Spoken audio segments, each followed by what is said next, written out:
नमस्कार दोस्तों, शिवा स्टोरी में आप सभी का स्वागत है।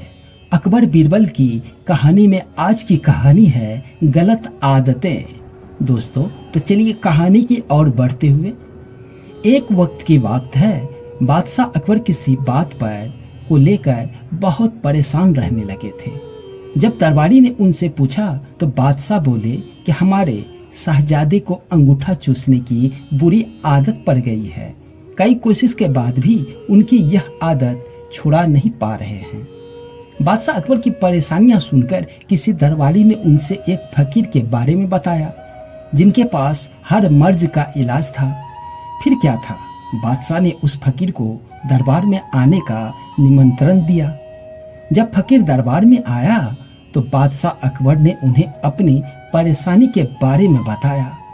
फकीर ने बादशाह की पूरी बात सुनकर परेशानी को दूर करने का वादा किया और 1 हफ्ते का समय भी मांगा। जब 1 हफ्ते के बाद फकीर दरबार में आया तो उन्होंने शहजादे को अंगूठा चूसने की बुरी आदत के बारे में प्यार से समझाया और उनके नुकसान भी बताया। फकीर की बातों को शहजादे पर बहुत प्रभाव पड़ा और उसने अंगूठा न चूसने का वादा भी किया। सभी दरबारियों ने यह देखा तो बादशाह से कहा कि जब यह काम इतना आसान था तो फकीर ने इतना समय क्यों लिया?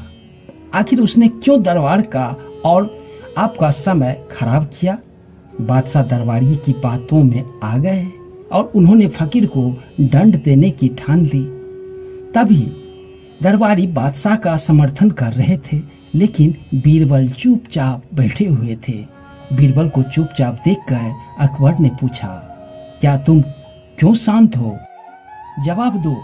तब बीरबल ने कहा, महाराज, पिछली बार जब फकीर दरबार में आए थे तो उन्हें चूना खाने की बुरी आदत थी। आपकी बातों को सुनकर उन्हें अपने गलती का एहसास हुआ। उन्हें पहले अपनी इस गंदी आदत को छोड़ने का फैसला लिया, फिर शहजादे की गंदी आदत छुड़ाई।